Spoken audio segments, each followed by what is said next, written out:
Hello student, this is the second example on piecemeal distribution.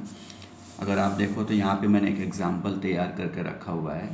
हमारे पास cash in hand 15,000 है, जिसका use हम लोग एट द बिगनिंग से करना चालू कर देंगे। We have bank overdraft secured by machine. इसका मतलब क्या हो गया? Secure liability. इसका पेमेंट हम लोग अगेंस्ट मशीन करेंगे, मतलब मशीन जब सेल होगा तो उसका पूरा पैसा बैंक ओवरड्राफ्ट को जाएगा। बिल्स पेबल है, पार्टनर्स लोन है, क्रेडिटर्स है, आउटस्टैंडिंग सैलरी है, ब्रैकेट में प्रेफरेंशियल लायबिलिटी लिखा हुआ है। प्रेफरेंशियल लायबिलिटी मतलब income tax, provident fund, outstanding salary, ये सबसे पहले इसका पेमेंट करना पड़ता है।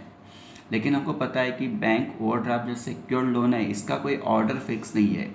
मशीन जब सेल होगा उस समय इसका हम लोग पेमेंट करेंगे। फिलहाल इस तरह से मैं बोल रहा हूँ। एडिशनल इन्फॉर्मेशन में हमारे पास रिलायशन एक्सपेंस है 2000। Bank could realise 15,000 only from the sale of machine. इसका मतलब बैंक ओवरड्राफ्ट 25,000 है, मशीन को सेल करके 15,000 मिल गया। तो बाकी का जो 10,000 बचेगा वो ऑटोमेटिकली अनसिक्योर्ड लायबिलिटी में चला जाएगा, उसकी कैटेगरी चेंज हो जाएगी। आगे चल के कहीं भी मशीन सेल नहीं हो रहा है तो बैंक ओवरड्राफ्ट का पेमेंट हम लोग बिल्स पेबल क्रेडिटर्स के साथ में करेंगे। तो यहाँ पर कितनी लायबिलिटी है? 1 2 3 4 5 और तो कैश इन हैंड और पर्टिकुलर्स।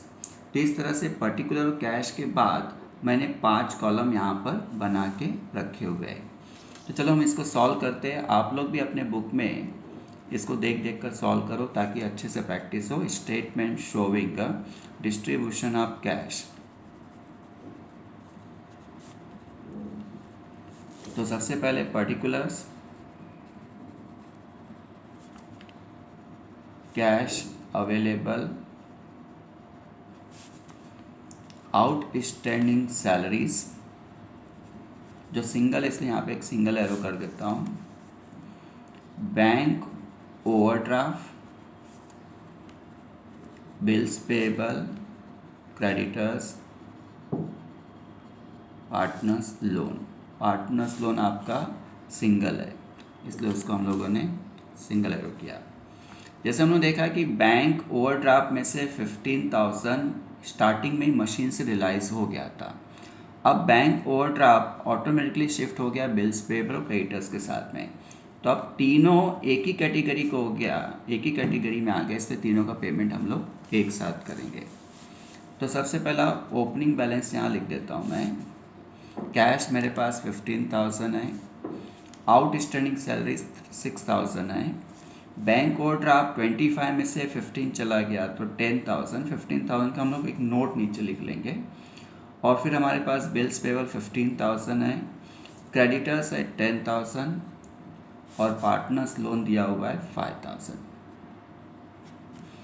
इसके लिए मैं थोड़ा सा एक छोटा रेशो बना देता हूँ, 2:3:2, मतलब 10, 15 और 10 5 के टेबल में गया तो 2:3:2 हो गया। इन केस अगर हमारे पास कैश कम होगा तो हम रेशो यूज़ करेंगे। एट द स्टार्टिंग सबसे पहले हम लोग एक्सपेंसेस जो 2,000 है यहाँ पर, उसको यहाँ से माइनस कर देंगे। अब बचा 13,000।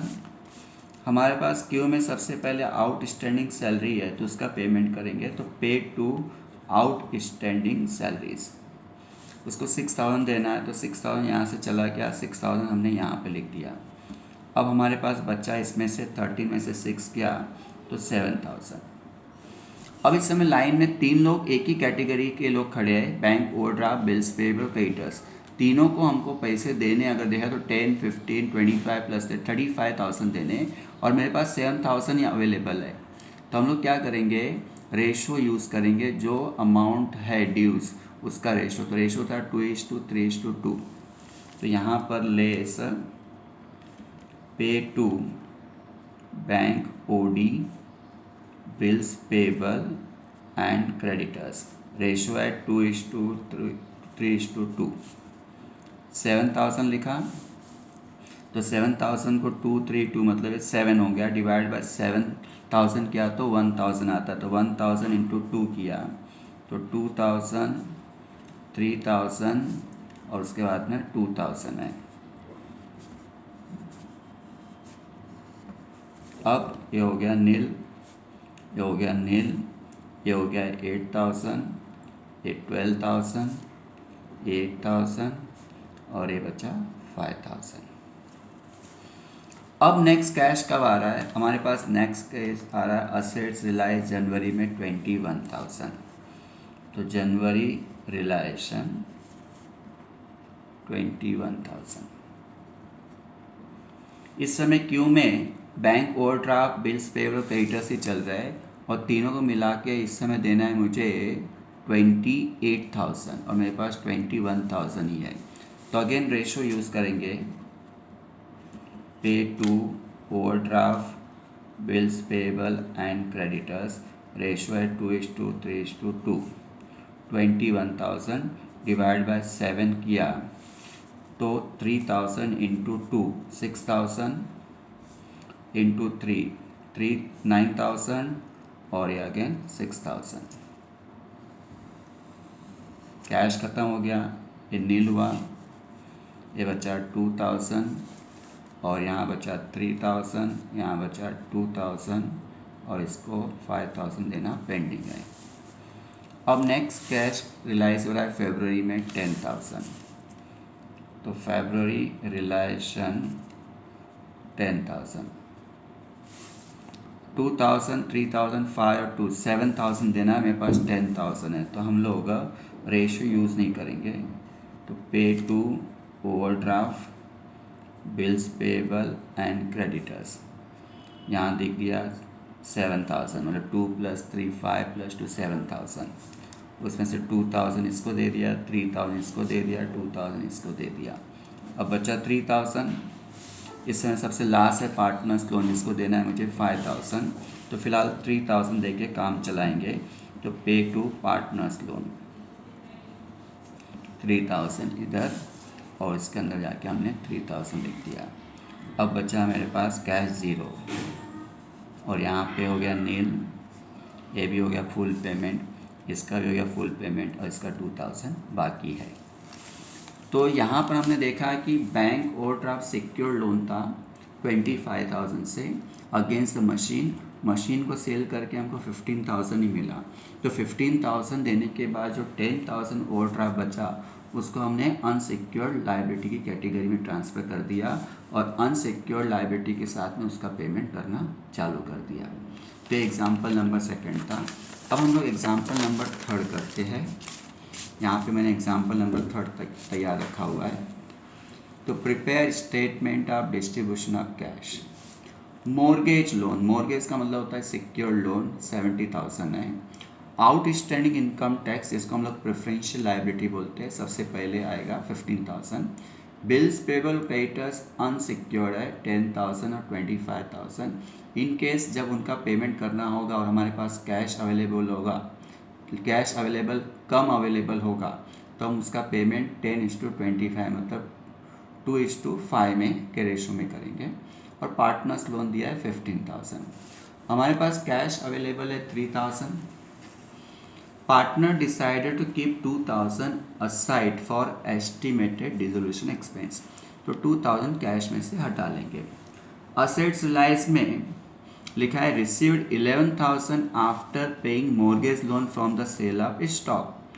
तो यहाँ पे लिखा था मॉर्गेज लोन और लिखा है mortgage loan from the sale of stock. तो क्लियर हो गया कि मॉर्गेज लोन है वो अगेंस्ट द स्टॉक है। तो स्पेशल असेट जो है स्टॉक वो बैंक ने सेल कर दिया और सेल करने के बाद उसे इतने पैसे मिले कि ऊपर के 11,000 उसने कंपनी को रिटर्न कर दिए। लेने थे उसको 70,000 और 11,000 रिटर्न कर दिए। इसका मतलब स्टॉक को लोन वाले ने 81,000 में सेल किया होगा। तो 81,000 में से 70,000 उसने अपने रख लिए, बाकी के जो एक्सेस 11,000 था वो कंपनी को उसने रिटर्न कर दिए। तो इसका मतलब मॉर्गेज लोन का पेमेंट फर्स्ट डे ही हो गया है, तो हमको मॉर्गेज लोन यहाँ पर लिखने की ज़रूरत नहीं पड़ेगी। और फर्नीचर सेल हुआ 50,000 में। तो इस तरह से सम है। तो यहाँ पे हम लोग रूलिंग करेंगे outstanding income tax, bills payable, creditors, partners, मतलब 4 कॉलम, कैश और पर्टिकुलर, इस तरह से 6 कॉलम बनाएंगे। तो 1 2 3 4 5 6। तो हम लोग स्टार्ट करते हैं, आप लोग भी मेरे साथ करें। Statement showing distribution of cash. तो सबसे पहला कॉलम होता है पर्टिकुलर्स का। हमारे पास कैश अवेलेबल है, तो यहाँ पर आएगा प्रेफरेंशियल लायबिलिटी, मतलब इनकम टैक्स, सिंगल है वो। उसके बाद में बिल्स पेएबल और क्रेडिटर्स, इन दोनों को साथ में देना है। और मॉर्गेज लोन का पेमेंट स्टार्टिंग में हो गया, इसलिए हमने उसको बनाया नहीं। हमारे पास है पार्टनर्स लोन, ये भी सिंगल है। तो सबसे पहले मैं ओपनिंग बैलेंस लिख देता हूँ। कैश अवेलेबल है 3000, आउटस्टैंडिंग इनकम टैक्स है 15,000, बिल्स पेएबल है 10,000, क्रेडिटर्स है 25,000 और पार्टनर्स लोन दिया है 15,000। हो गया। अब मैं इसको सॉल्व करता हूँ। तो सबसे पहले हमारे पास एस्टिमेटेड कैश एक्सपेंसेस 2000 है, तो लेस एक्सपेंसेस 2000। अब बचा हमारे पास 1000। तो 1000 पूरा का पूरा हम इनकम टैक्स के लिए यूज़ कर लेंगे। तो pay to outstanding income tax को 1000 हमने दे दिए। अब हमारे पास कैश ख़त्म हो गया है। 14,000 टैक्स के बचे, इसको हमने अभी तक कुछ पेमेंट किए ही नहीं, इसको एज इट इज़ हम लोग यहाँ पर कॉपी कर लेंगे, बराबर। अब नेक्स्ट हमको स्टॉक को सेल करके 81,000 मिले थे, लेकिन 81,000 में से 70,000 ओडी के बैंक वाले ने रख लिए। तो हमारे पास जो 11,000 है उसका यूज़ हम लोग कर सकते हैं। तो 11,000 का यूज़ हम लोग टैक्स के लिए करेंगे पहला, क्योंकि टैक्स अभी तक देना बाकी है। तो pay to outstanding income tax 11,000। Cash ख़त्म हो गया, 3,000 पेंडिंग है, ये 10,000, 25,000 और ये 15,000। इसको तो हमने अभी तक हाथ ही नहीं लगाया, जैसा वैसा का वैसे ही बचा रह गया। अब नेक्स्ट है फर्नीचर रिलाइजेशन 50,000 है। इस समय अभी तक इनकम टैक्स को हमको 3,000 देने बचे हैं, तो पहला उसको दे देंगे, less pay to outstanding income tax 3,000। अब बचे मेरे पास 47,000। अब क्यू में खड़े हैं बिल्स पेएबल और क्रेडिटर्स, दोनों को मिला के देने हैं 10,000 और 25, मतलब 35। तो हम दे सकते हैं, तो रेशो यूज़ करने की ज़रूरत नहीं है। अगर कम पैसे होते तब हम लोग रेशो यूज़ करते 10:25 का। तो pay to bills payable and creditors, दोनों को मिला के देने हैं 35,000। उसमें से 10,000 बिल्स पेएबल के और 25,000 क्रेडिटर्स के।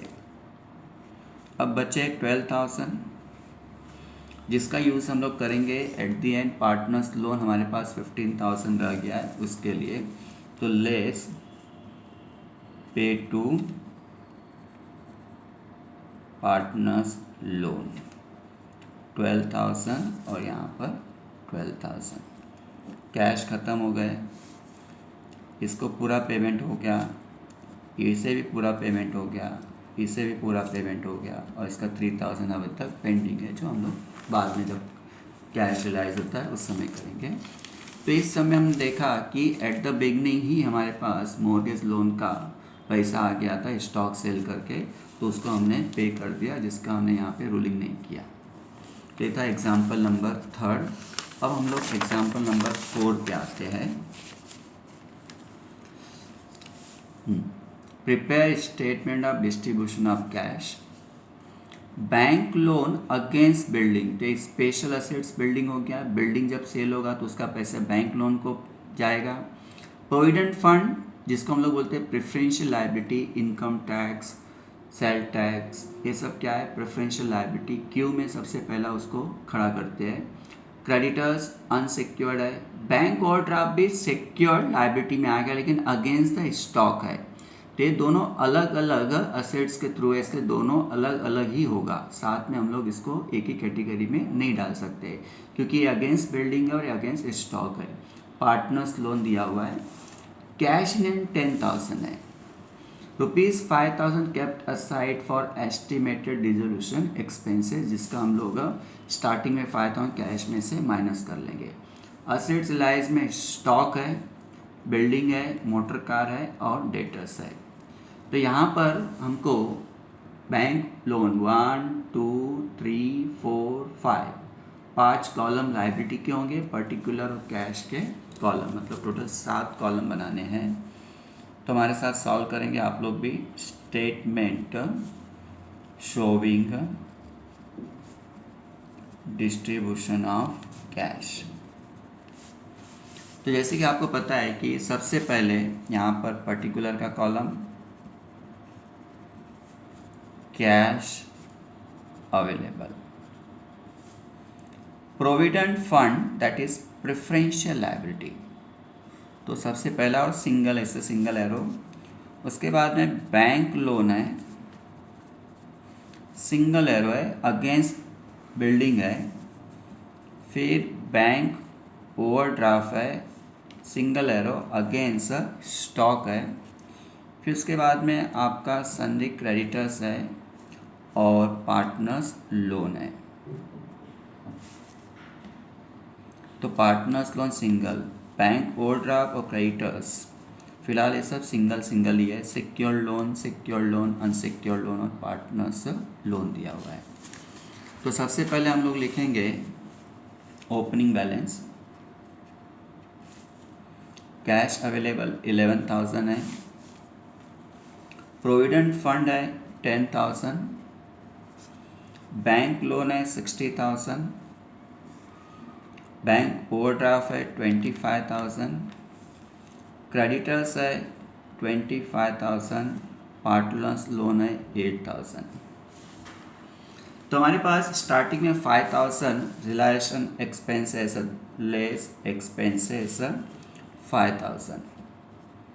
अब पे करने के बाद मेरे पास 6,000 बचा। अब 6,000 कैश का है तो हम लोग प्रोविडेंट फंड के लिए यूज़ कर सकते हैं, तो less pay to provident fund, देने 10, फिलहाल 6,000 दे के हम लोग सेटिस्फाई करेंगे थोड़ा बहुत, ये हो गया नील। ये बचा 4,000। इन सबको तो हमने जैसा था वैसे ही रखना है क्योंकि कुछ पेमेंट नहीं हुए।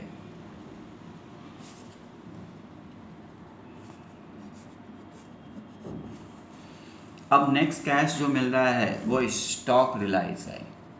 इमीडिएटली आपके दिमाग में आ जाना चाहिए कि स्टॉक जो था वो बैंक ओवरड्राफ्ट के लिए यूज़ करना है क्योंकि स्पेशल असेट्स हो गया। स्टॉक रिलाइज हुआ 26,000 और बैंक ओवरड्राफ्ट है 25,000, तो उसको हम लोग 25,000 पूरा का पूरा दे देंगे। तो पे टू बैंक ओवरड्राफ्ट 25,000, यहाँ पे 25,000। तो यहाँ पे आप लोगों को सीखने मिल गया कि मीनवाइल बीच में ही सिक्योर्ड असेट सेल हो गया है, तो उसका पूरा का पूरा पैसा हमने सिक्योर्ड लायबिलिटी के पेमेंट के लिए किया, ना कि प्रोविडेंट फंड के पेमेंट के लिए किया है। अब 1,000 जो बचा है वो जनरल कैश हो गया, जिसका यूज़ हम लोग प्रोविडेंट फंड के लिए कर सकते हैं। तो फिर से हम लोग प्रॉपर क्यू में आ जाएंगे, less pay to provident fund, देने 4,000, फिलहाल 1,000 दे देंगे उसको। ये बचे आपके नील, ये 3,000, 60,000, ये हो गया ज़ीरो, ये बचा 25,000, अभी तक कुछ दिया नहीं, और ये बचा 8,000, अभी तक हमने कुछ दिया नहीं है। अब नेक्स्ट कैश रिलाइज हो रहा है बिल्डिंग 54,000, तो बिल्डिंग रिलायेशन, तो बिल्डिंग रिलायेशन है 54,000, बिल्डिंग रिलायेशन है 54,000। बिल्डिंग बैंक लोन के पास गिरवी है, बैंक लोन अगेंस्ट बिल्डिंग देने 60,000 और मेरे पास देने के लिए मतलब उसको देने हैं 60,000 और मेरे पास कैश अवेलेबल है 54,000। तो फिलहाल 54,000 पूरा का पूरा हमको बैंक लोन को ही देना पड़ेगा। तो pay to bank loan, again provident fund waiting पे आ गया क्योंकि ये पैसा बैंक लोन वाले का, तो पे टू बैंक लोन। तो इस तरह से ये पेमेंट हुआ, ये हो गया नील। ये अभी तक 3,000 पेंडिंग है, ये बचा 6,000, ये ख़त्म हो गया था, ये 25,000 है और ये 8,000 है। ठीक है, अब नेक्स्ट अमाउंट है मोटर कार 37,000। ये मोटर कार किसी के पास भी गिरवी नहीं है, तो मोटर कार रिलायेशन जो है हमारे पास इस समय 37,000 हो रहा है। तो 37,000 जनरल असेट्स है, तो सबसे पहले हम लोग प्रोविडेंट फंड का पेमेंट करेंगे। पे टू प्रोविडेंट फंड 3,000 देने बाकी है। अब बचे मेरे पास 34,000। तो देखा जाए तो रास्ते में बैंक लोन का पैसा 6,000 बाकी है और क्रेडिटर्स का 25 है और पार्टनर्स लोन का पैसा बाकी है 8,000। तो 34,000 जनरल है, तो इसका मतलब इस पैसे का यूज़ हम लोग बैंक लोन के लिए कर सकते हैं और क्रेडिटर्स के लिए कर सकते हैं। बैंक लोन भले और सिक्योर्ड लायबिलिटी था, लेकिन सिक्योर्ड लायबिलिटी को हम इंतज़ार नहीं कराते, उसका पेमेंट हम लोग अनसिक्योर्ड के साथ में कर सकते हैं अगर अनसिक्योर्ड का नंबर पहले आता है। तो आज हमको इन दोनों को साथ में पेमेंट करना पड़ेगा। तो 6,000 और 25,000, इसका मतलब हो गया 31,000 और मेरे पास कैश अवेलेबल है 34,000, तो हम लोग ये कैश यूज़ कर सकते हैं। तो less pay to bank loan and creditors, दोनों को मिला के देने 31,000। तो 31,000 में से 6,000 इसको दे दिए और 25,000 इसको दे दिए। तो अब कैश मेरे पास बचा 3,000। तो इन सब का पेमेंट हो गया है और अब इस समय पार्टनर्स लोन मेरे पास है, तो पार्टनर्स लोन का पेमेंट मैं 3,000 करता हूँ। तो less pay to partners loan 3,000 और पार्टनर्स लोन में 3,000। अब कैश मेरे पास ख़त्म हो गया, ये फुल पेमेंट हो गया, इसका भी फुल पेमेंट हो गया, इसका भी फुल पेमेंट हो गया। अब इसका बचा है 5,000। अब नेक्स्ट कैश रिलाइज हो रहा है डेटर्स का 5,000। तो डेटर्स रिलायेशन 5,000 और इस समय हमारे पास एक ही लायबिलिटी बचा है, दैट इज़ पार्टनर्स लोन का। तो पार्टनर्स लोन देने 5,000 और मेरे पास 5,000 है, तो पूरा का पूरा मैं पार्टनर्स लोन को दे दूंगा। तो पे टू पार्टनर्स लोन 5,000 और यहाँ पे जाके हमने 5,000 दे दिया पार्टनर्स लोन को। अब हमारे पास कैश ख़त्म हो गया है और इसका भी पेमेंट पूरा हो गया। तो देखा हम लोग यहाँ पर जो बैंक लोन था वो अगेंस्ट बिल्डिंग था और बैंक ओवरड्राफ्ट अगेंस्ट स्टॉक था। जैसा बीच में स्टॉक सेल हो गया तो हमने पूरा पैसा ओवरड्राफ्ट को दे दिया, बीच में बिल्डिंग सेल हो गया तो पूरा पैसा हमने बैंक लोन को दे दिया, उससे हमको प्रोविडेंट फंड को वेटिंग पे रखना पड़ा। तो ये था एग्जाम्पल नंबर 4। अब हम लोग लास्ट एग्जाम्पल पे आते हैं, एग्जाम्पल नंबर 5 पे। तो यहाँ पे देखो एक सब मैंने तैयार करके रखा हुआ है, ज़रा ध्यान देंगे। लास्ट पॉसिबिलिटी है पिसमिल डिस्ट्रीब्यूशन में, इसके बाद कोई भी पॉसिबिलिटी बचती नहीं है। Given below is the extract of the balance sheet of an company as on 31 March 2008। Bank overdraft secured by stock, तो क्लियर हो गया कि बैंक ओवरड्राफ्ट का पैसा मुझे स्टॉक के थ्रू देना पड़ेगा। आउटस्टैंडिंग वेजेस प्रेफरेंशियल लायबिलिटी है, तो क्यू में सबसे पहला आएगा। क्रेडिटर्स ए से वाइफ लोन है तो ये अपना अनसिक्योर्ड लोन में काउंट होगा, पार्टनर्स लोन में काउंट नहीं होगा। फिर मिस्टर एज लोन है, लास्ट में आएगा। कैश इन हैंड 7,000 है मेरे पास। जनवरी मशीनरी 14,000, फरवरी स्टॉक रिलाइज 40,000, फिर उसके बाद में मार्च में पार्ट ऑफ डेटर्स रिलाइज 30,000, अप्रैल में 21,000, फिर मई में इन्वेस्टमेंट हुआ 20,000। तो इस तरह से partner decided to retain 2,000 for realisation expenses. Prepare distribution showing distribution of cash. अब यहाँ पे ओवरड्राफ्ट 1 2 3 4 5 कॉलम लाइबिलिटी के, particular of cash, total 7 columns बनाने हैं। तो 1 2 3 4 5 6 7 कॉलम मैंने यहाँ पे बना दिए। अगेन काउंट कर लेते। बैंक 1 2 3 4 5 और कैश इन हैंड 6 और पर्टिकुलर 7। तो statement showing distribution of cash, particulars, cash available। सबसे पहला outstanding wages, preferential liability single. उसके बाद में बैंक ओवरड्राफ्ट, ये सिक्योर्ड है अगेंस्ट द स्टॉक, इसका फ़िलहाल कोई ऑर्डर फिक्स नहीं है। फिर इसके बाद आता है सन्ड्री क्रेडिटर्स और वाइफ लोन, ये दोनों एक ही कैटेगरी से बिलोंग करेंगे।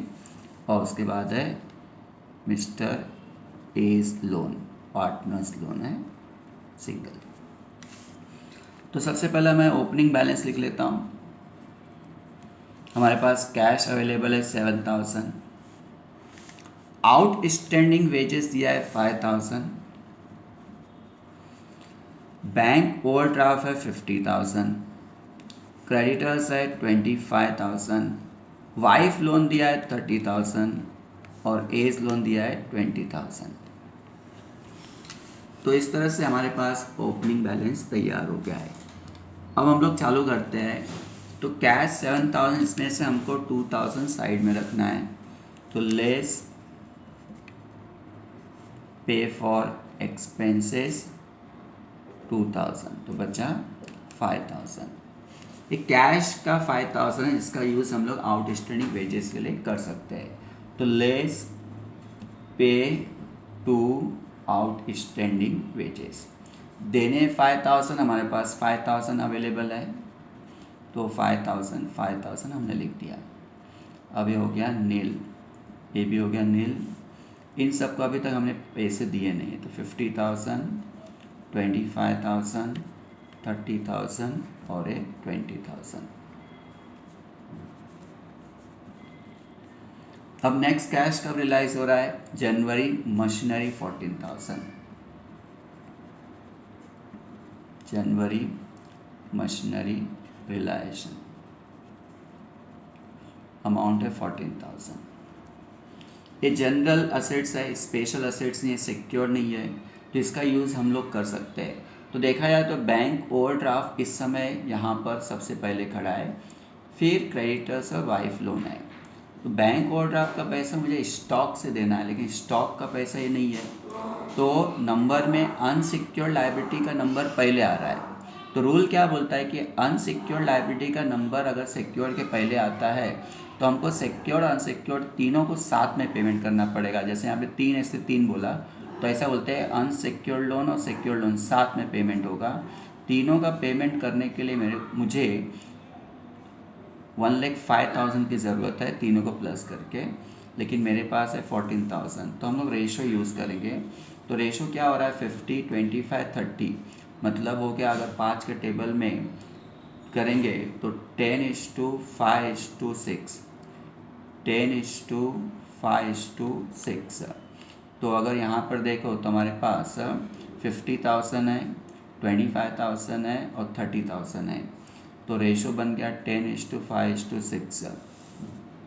और हमारे पास कैश अवेलेबल है 14,000।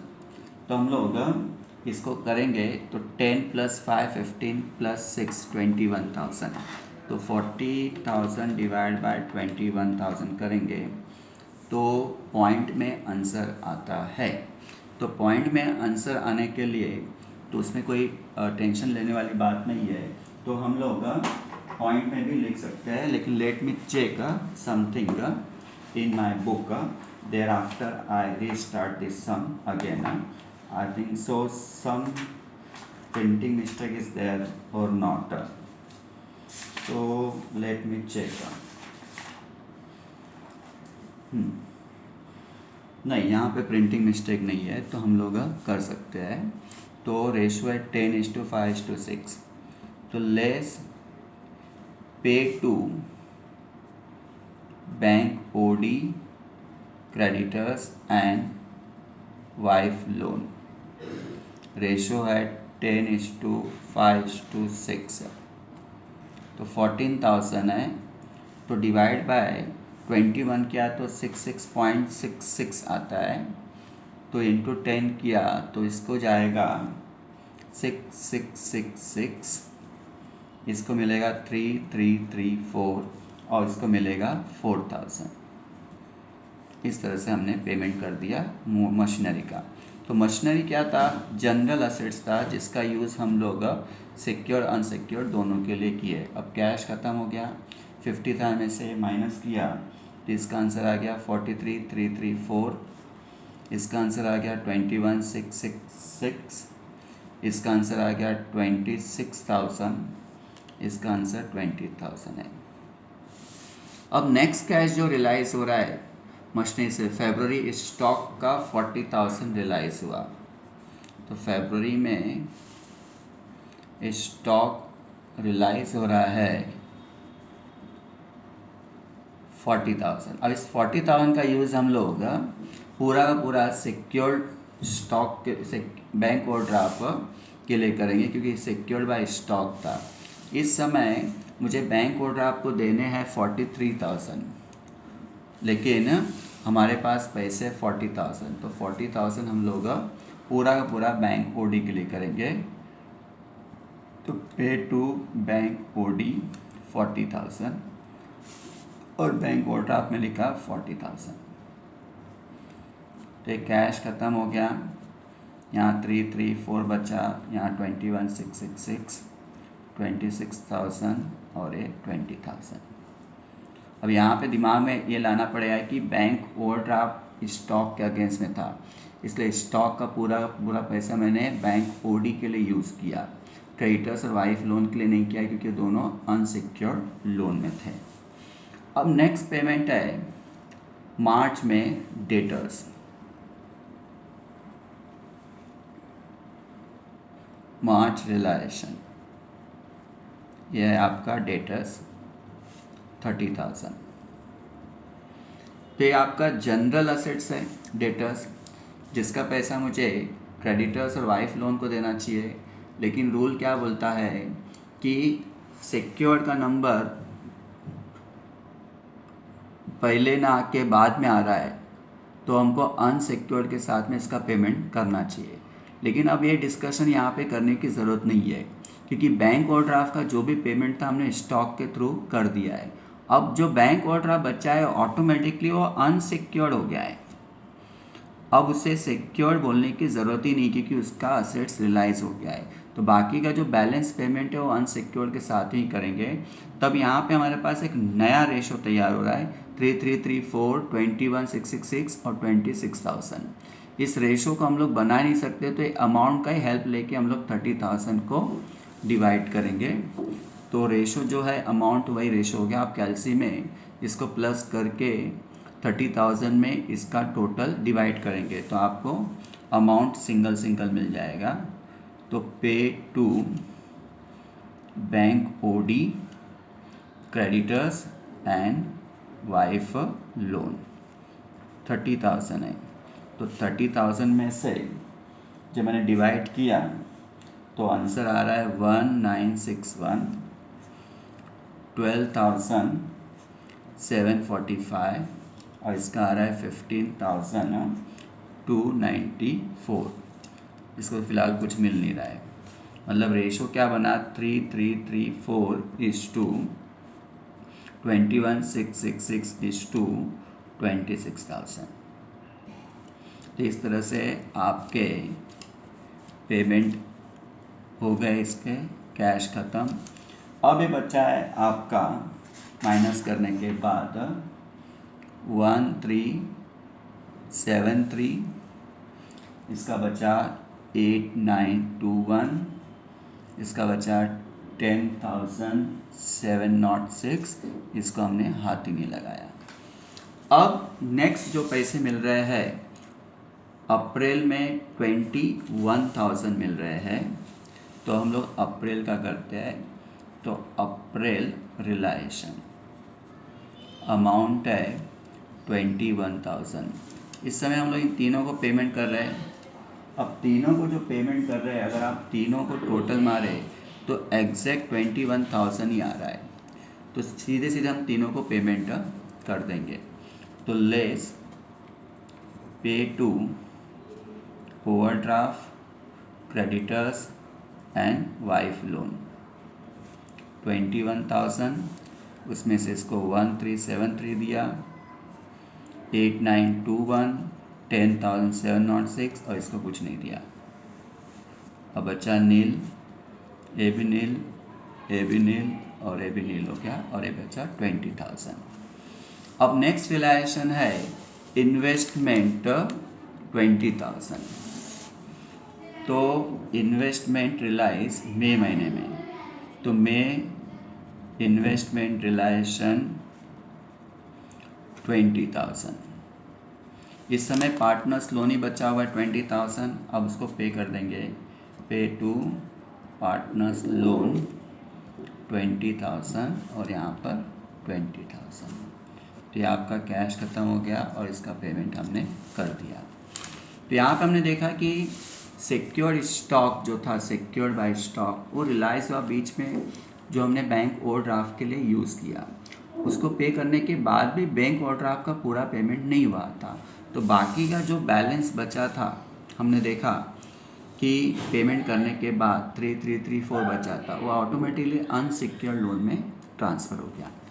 तो इस तरह से मैंने 5 एग्जाम्पल आपके एक्सटर्नल लायबिलिटी के बनाए। इसके अलावा कोई और पॉसिबिलिटी नहीं बनती है। आप इन 5 एग्जाम्पल को ध्यान से करें। Thank you for watching this clip. Have a nice day from the Rakesh sir.